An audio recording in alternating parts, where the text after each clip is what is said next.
Assalamualaikum warahmatullahi wabarakatuh. Eh, Selamat siang, Prof. Tatak dan teman-teman. Jadi hari ini kami dari kelompok 3 akan menyampaikan presentasi tentang pemecahan masalah kuliah.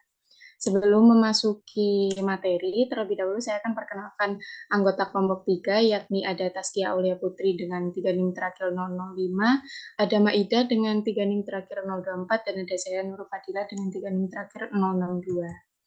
Nah, sebelum memasuki teori pemecahan masalah, sebelumnya kita berkenalan dulu dengan Bapak Giorgio Polia, atau yang kita kenal dengan Bapak Pemecahan Masalah. Jadi Bapak Polia ini, beliau lahir di Budapest, yaitu pada tanggal 13 Desember 1887, dan wafat di California 7 September 1985. Beliau merupakan profesor matematika dari tahun 1914 sampai 1940 di salah satu kampus ITH dan tahun 1940 sampai 1953 di Universitas Stanford. Nah, Bapak Polia ini juga bekerja di bidang probabilitas, analisis, teori bilangan, geometri, kombinatorik, dan juga fisika matematika. Karya beliau ini sebenarnya sangat banyak, tetapi mungkin salah satu di antaranya yang paling terkenal yakni buku How to Solve It yang berhubungan dengan pemecahan masalah sudah diterjemahkan ke dalam 15 bahasa serta buku lain seperti Mathematics and Possible Reasoning, Ten Commandments for Teaching, dan lain-lain. Nah, kemudian sebelum kita membahas pemecahan masalah sendiri, kita harus mendefinisikan dulu. Jadi yang dimaksud dengan masalah oleh Polia ini sendiri yakni suatu pernyataan itu dianggap, suatu pertanyaan itu dianggap suatu masalah ketika seseorang itu tidak mempunyai aturan atau hukum tertentu yang dapat digunakan untuk menemukan solusi atau jawaban dari permasalahan tersebut. Nah, jadi suatu pertanyaan itu merupakan masalah itu bergantung pada dua hal. Yang pertama yakni individu dan yang kedua adalah waktu. Jadi satu masalah itu bisa dianggap masalah oleh siswa A tetapi bisa jadi bukan masalah oleh siswa B. Itu yang dimaksud dengan individu. Lalu waktu, mungkin saat ini siswa tersebut tidak memahami pertanyaan tersebut sehingga disebut sebagai masalah. Akan tetapi ketika itu sudah diselesaikan, bisa jadi di lain waktu siswa tersebut tidak menganggap pertanyaan yang sama sebagai masalah. Nah, jadi di sini suatu pertanyaan itu dianggap masalah oleh siswa ketika yang pertama, pertanyaannya diajukan kepada siswa itu harus dapat dimengerti, tetapi siswa itu tidak mempunyai penyelesaian atau dia itu menganggap pertanyaan tersebut sebagai tantangan. Jadi dia mempunyai minat untuk menjawab pertanyaan tersebut. Dan yang kedua, pertanyaan tersebut itu tidak dapat dijawab oleh prosedur rutin yang telah diketahui siswa. Artinya siswa itu belum mengetahui prosedur secara tepat bagaimana masalah tersebut dikerjakan.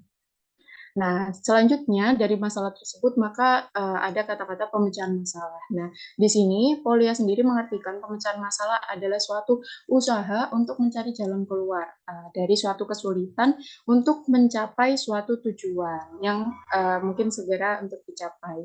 Nah, jadi untuk mengajarkan pemecahan masalah sendiri itu perlu perencanaan. Nah, secara garis besar perencanaannya sendiri ini untuk para guru khususnya yang pertama yakni merumuskan tujuan. Tujuan yang dimaksud di sini itu masalah tersebut itu tujuannya apa? Biasanya Polia membagi masalah itu ada dua biasanya, problem to solve dan problem to prove gitu. Nah, terus yang kedua memerlukan prasyarat. Jadi sebelum siswa menyelesaikan suatu masalah, guru harus memastikan bahwa siswa tersebut sudah memahami materi-materi prasyarat yang diperlukan untuk menyelesaikan masalah. Dan yang ketiga mengajarkan pemecahan masalah, mengajarkan tahapan-tahapan dari pemecahan masalah yang seharusnya. Selanjutnya di sini untuk menyelesaikan masalah, Prolia juga menyebutkan berbagai strategi. Nah, biasanya strategi-strategi ini yang digunakan untuk menyelesaikan masalah. Salah satunya ada quest and check, make an orderly list, eliminasi, simetris, look for a pattern, dan lain-lain.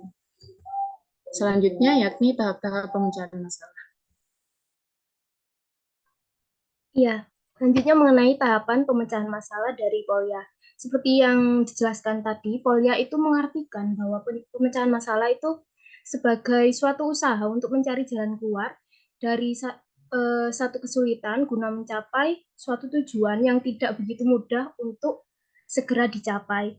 Nah, Polya ini mengemukakan bahwa ada 4 langkah atau tahapan dari pemecahan suatu masalah itu sendiri.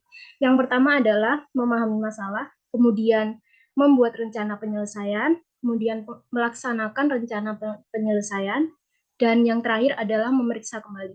Nah, keempat tahapan ini itu lebih dikenal dengan tahapan yang pertama itu C, yaitu memahami problem. Yang kedua adalah plan, yaitu menyusun rencana. Kemudian yang ketiga adalah do, yaitu melaksanakan rencana. Kemudian yang terakhir ada check, yaitu menguji jawaban. Next.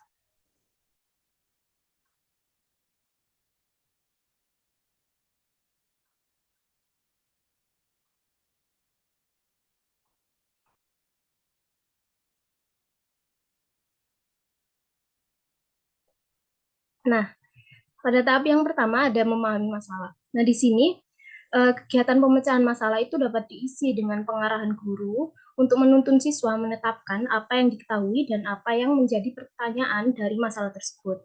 Nah, pertanyaan-pertanyaan yang dapat diajukan kepada siswa agar dia dapat memahami masalahnya diantaranya yaitu yang pertama, apa yang diketahui dari masalah tersebut. Kemudian yang kedua, apakah yang ditanyakan dari masalah tersebut. Yang ketiga, apa saja informasi yang diperlukan untuk menyelesaikan masalah tersebut. Yang keempat, bagaimana cara untuk menyelesaikan masalah tersebut. Nah, fase memahami masalah ini itu fase yang sangat penting karena ini adalah tahap memulai untuk kegiatan pemecahan masalah. Karena tanpa adanya pemahaman yang baik terhadap masalah yang diberikan, siswa itu tidak akan dapat mungkin menyelesaikan masalah tersebut dengan benar. Next. Nah, tahap selanjutnya adalah membuat rencana penyelesaian. Nah, pada tahap ini, siswa itu harus mampu menyusun rencana atau strategi pemecahan masalah. Nah, siswa itu diarahkan untuk dapat mengidentifikasi strategi-strategi yang akan digunakan dalam proses pemecahan masalah.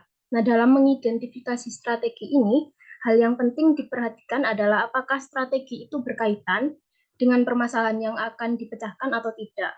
Nah, seperti yang telah kita ketahui dan dijelaskan tadi, terdapat banyak strategi pemecahan masalah, seperti menebak dan menguji, kemudian melihat pola, membuat tabel, menyederhanakan masalah, kemudian menggambar diagram atau membuat daftar, bekerja mundur, dan lainnya. Next. Nah, tahap selanjutnya adalah melaksanakan rencana penyelesaian.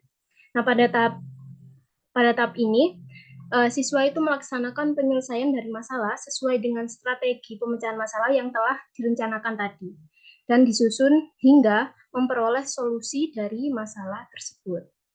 Next. Tahapan yang terakhir yaitu memeriksa kembali. Tahap memeriksa kembali ini itu dilakukan untuk mengecek kembali apakah hasil yang diperoleh itu sudah sesuai dengan ketentuan dan tidak terjadi kontradiksi dengan apa yang ditanyakan.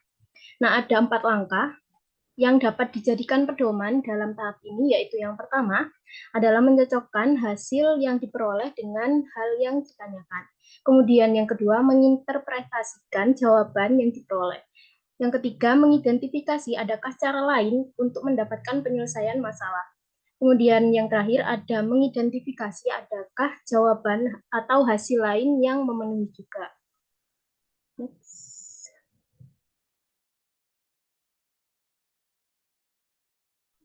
Berikut adalah penerapan teori dari teori kuliah, yaitu yang pertama, ini adalah contoh soalnya, di mana soal ini mengatakan bahwa letakkan bilangan-bilangan dalam kotak dua ini pada persegi-persegi, sehingga bilangan yang terletak pada masing-masing lingkaran jumlah sama, yaitu dari 1, itu maksudnya 1, 2, 3, 4, 5, 6. Oke, lanjut.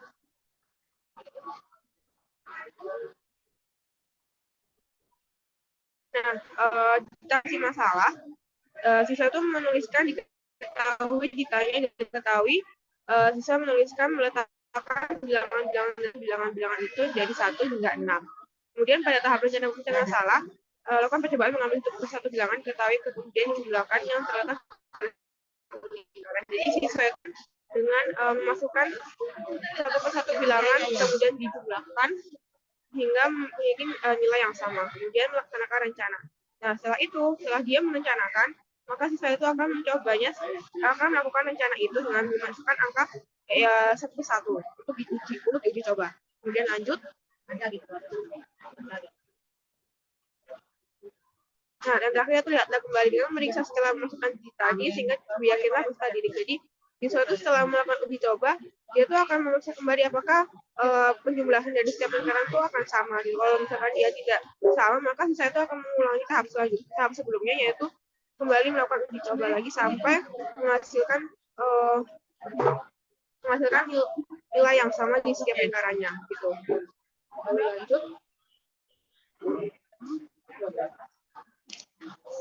Kelebihannya ya, kelebihan dan kekurangan. Apa gitu Kak? Pokoknya satu nggak apa-apa. Misalnya mie goreng, udah nggak minum. Kalau kelebihan dan kekurangan ya, kelebihannya adalah kemampuan berpikir peserta didik akan menjadi lebih baik dan sistematis mandiri. Kemudian menambah pengetahuan, pengalaman, dan keterampilan yang berguna. Lalu yang terakhir, melakukan pemecahan masalah secara objektif. Dan yang untuk kekurangannya, yang pertama, mengalami kesulitan dalam pembahasan untuk melakukan penerapannya. Yang kedua adalah membutuhkan waktu yang lama untuk penerapannya. Yang ketiga adalah hanya bisa diterapkan di kelas yang peserta didiknya memiliki kemampuan berpikir tinggi. Baik, selanjutnya.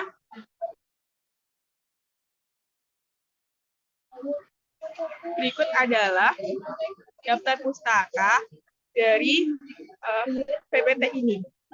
Sekian dari kelompok kami. Assalamualaikum warahmatullahi wabarakatuh.